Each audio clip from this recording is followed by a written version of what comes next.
bakagenda bakajya i Kinshasa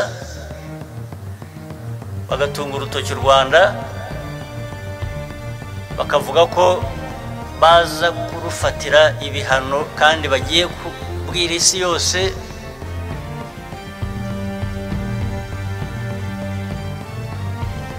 kubikora ku Rwanda. Ariko se we nta soni ugira?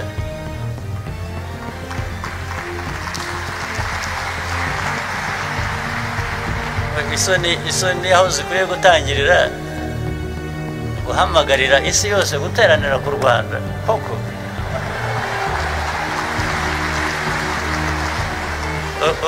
U Rwanda uko rungana. Murakoze kurikirana Flores Talks. Turabashimira cyane. Inkuru ndongeye kubagezaho nta yindi niyo uruzinduko Perezida wa Repubulika yakoze tariki 16 z'ukwezi kwa gatatu 2025 aho yaganiraga n'abaturage ndetse n'abandi bahagarariye abaturage bikaba byarabereye mu mujyi wa Kigali kuri Arena. Ariko iyi nama yagombaga kubera ubundi igahanga, ariko byaje guhindurwa bitewe n'ikibazo cy'ikirere kubera ko hari imvura. Komeza ukore subscribe, ukore share, ukome comment, ukore na like, komeza kurikirana ibiganiro byacu. Inama rero yazikishe kwimugwa mu mujyi wa Kigali. Itangazo bavuze yuko hari ikibazo cyuko hari ikirere kibi ndetse imvura ikaba yashobora kunyagira abaturage. Ibyo rero Perezida wa Repubulika nawe agitangira ijambo yabanje ashimira abaturage, ababwira ko inama n'ubundi cyangwa se bagomba kugirana ibiganiro nyuma yuko bari bavuye mu matora, dore ko mu Rwanda heruka amatora mu mwaka ushize. Akavuga yuko yagomba kugira umwanya kugira ngo aganire n'abaturage, abashimire ku byo baba barakoze kuko abenshi bamutoye. Ariko nanone avuga yuko inama itari kubera nanone igahanga, avuga yuko atari kwemera ko abantu bari kunyagirwa, dore ko Perezida wa Repubulika iyo yaje ahantu haba hari isinzi ry'abantu benshi cyane kandi abantu benshi bose bakaba bifuza ko babasha kumva iyo jambo. Urumva ko hari kuza abantu benshi cyane, rero bahisemo yuko haza abahagarariye abandi mu ntara zitandukanye no mu nzego zitandukanye ndetse n'abandi baturage bakeya mu mujyi wa Kigali, kuko iriya stade n'ubundi yakira abantu bagera ku 45. Urumva ko rero abantu benshi rwose kuko babashe kugera muri stade, binavuze yuko abahagarariye abandi bashoboraga kubaha ubutumwa mu buryo bworoshye cyane kuko bari umubare munini uhagarariye imbaga z'abantu zitandukanye. Rero iyo nama yavugiye ivuga ibintu bitandukanye, ariko hari ibintu byinshi yagiye yibandaho tugiye kugarukaho.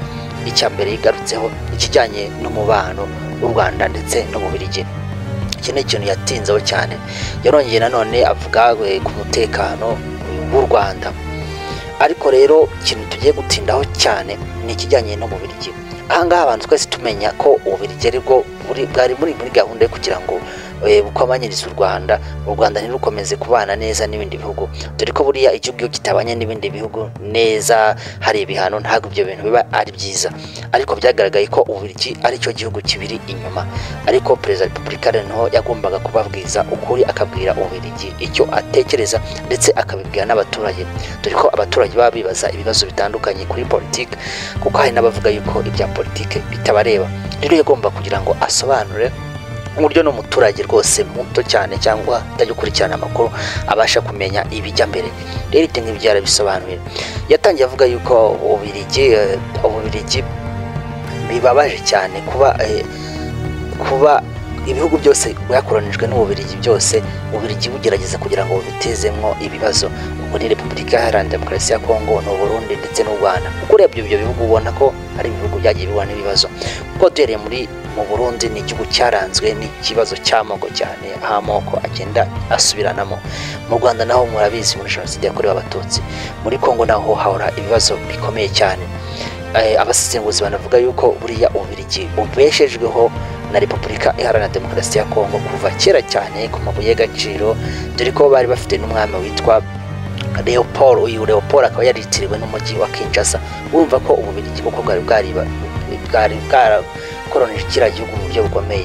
Mu Rwanda naho Ububiligi bwagiye bateza ibibazo cyane by'amoko, aho bagiye bateza ibibazo by'amoko, bakomeza ibintu by'amoko hagati y'Abahutu ndetse n'Abatutsi, bagateza ibibazo umwiryane mu baturage.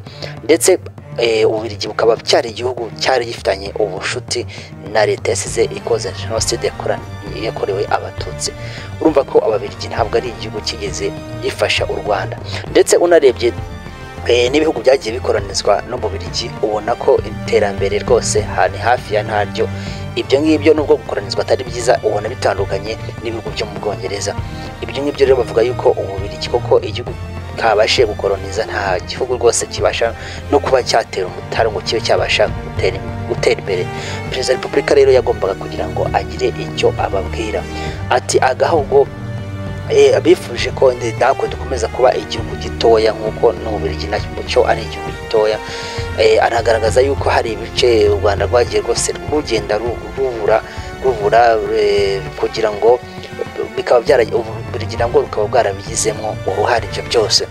Rero arongera avuga yuko Ububiligi bwateranyije ibihugu aho bwagiye buhuza Repubulika ya Demokarasi ya Kongo n'u Burundi kugira ngo bababwira yuko babwira ibyo bihugu yuko u Rwanda ariko rubateza umutekano muke. Ariko Perezida wa Repubulika y'u Rwanda yagaragaje ko igihugu kimwe muri ibyo ngibyo cyo biri kugenda bikemuka. Abasesenguzi bagaragaza ko iki gihugu nta kindi ari igihugu cy'u Burundi, ko batangiye kugirana ibiganiro byiza. Ariko avuga yuko Ububiligi bwagerageje kugira ngo bugende bateranye n'ibyo bihugu byombi.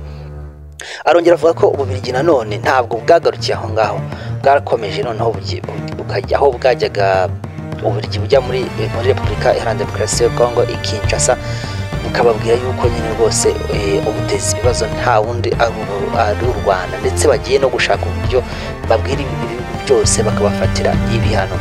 Ibigo ko byahise bikurikirana bakimara kubikora gutya, dore ko wabivuze ari nta wundi ni Maxime Prévost. Uyu akaba ari Minisitiri w'Ububanyi n'Amahanga w'Ububiligi. Akimara kuvuga gutya ko ibihugu byahise byo bitangira gufatira u Rwanda ibihano bitandukanye.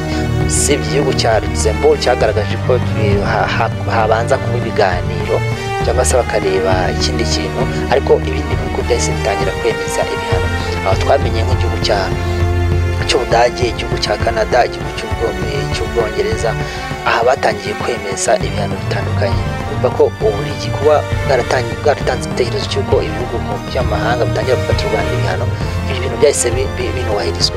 Ndetse Ububiligi bwavuze yuko deal cyangwa se ubucuruzi bw'amabuye y'agaciro bwaburaga mu Rwanda bajyana amabuye y'agaciro bajyana mu bihugu byo mu Burayi ko buhagarara. Urumva ko ibyo nabyo byose ni ibintu Ububiligi bwagizemo uruhare. Perezida wa Repubulika avuga ati biteye isoni kuba ibihugu byose biteranira ku gahugu gatoya, agahugu k'u Rwanda, ku Rwanda rufite 26,338 kilometero kare. Urumva ko ibyo bintu birababaje, ni agahugu gato. Niyo ufashe u Rwanda ukareba kure ku ikarita ya Afurika ubona ari agahugu gato kari munsi ya Kongo, gato cyane pe, kameze nk'akadomo katagaragara, ariko ukabona ibihugu byose byateraniye mu gihugu cy'u Rwanda.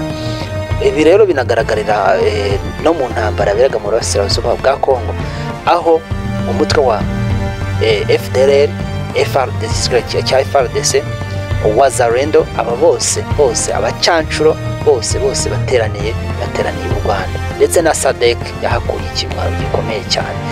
Ibi rero ntabwo ari bo bonyine.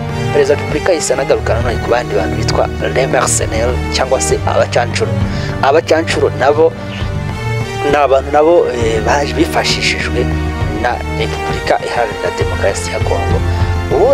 Ubundi abacancuro cyangwa ni ibintu bya kera cyane, nk'uko Perezida wa Repubulika yavuze ko ibintu ari ibintu heruka mu mateka kera cyane.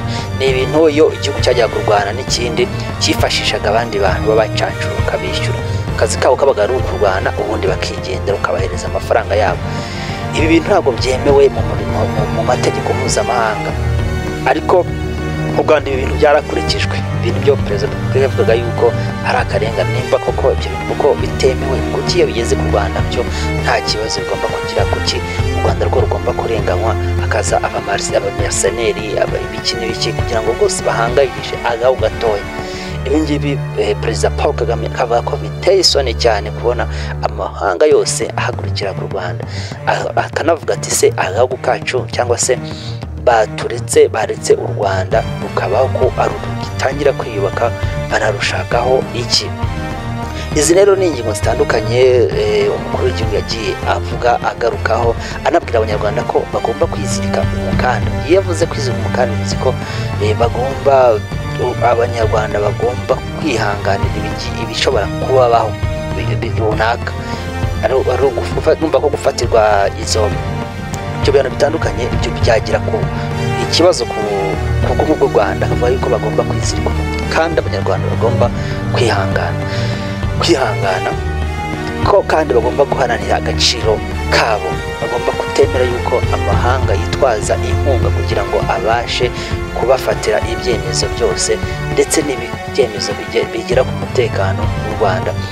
Ibi rero bigaragazwa n'ibitero bitandukanye byagiye bigabwa ku Rwanda, aho Kinigi hazaga ibitero hakicwa abantu, ndetse ejo bundi bwo abantu benshi b'i Rubavu barabizi babishyira muri commentaire kuko FARDC ifatanyije na SADC bateye rwose ibisasu byari guhungabanya umutekano w'u Rwanda ku buryo bukomeye cyane, ariko igisirikare cy'u Rwanda cyangwa se guverinoma y'u Rwanda babasha gusama ibyo bisasu byari bifite imbaraga byo kuba byahungabanya umutekano w'u Rwanda ku buryo bukomeye cyane. Urumva rero ko ibyo ni ibintu bigiye bitandukanye perezida agiye avuga, ariko yibanze cyane ku Bubiligi, abuha icyo bita gasopo kugira ngo badakomeza no kugira dore ko noneho hari n'urwandiko rwagaragaye ko u Rwanda rucanye umubano rwose n'Ububiligi ku buryo bugaragara, n'abaambasaderi b'u Rwanda bakaba bagomba gutaha, ndetse n'Abubiligi nabo bakaba bagomba guhabwa amasaha nayo 48 bakaba bavuye mu gihugu. Bivuze yuko nta mubano u Rwanda n'Ububiligi, kuko bigaragara ko Ububiligi aribwo bwagiye buteranya amahanga n'ibindi bibazo byose byateye. Ntabwo bivuze ko perezida wa Repubulika yavuze yuko ari Ububiligi gusa bwabafatiye ibihano cyangwa se, ariko bigaragara yuko Ububiligi aribwo ntandaro y'ibibazo byose byagize biba ku Rwanda, dukurikije ijambo perezida wa Repubulika Paul Kagame yagiye avuga. Komeza ukore subscribe, komera comment, ukore share, uhe ibiganiro abandi bantu bose, kuko ndabizi neza ko aya makuru arasobanutse kandi araryoshye ku muntu wese ukurikirana. Dukomeze dusabire Afurika, dukomeze dusabire u Rwanda, komeze habe umutekano. Murakoze cyane, ndabakunda.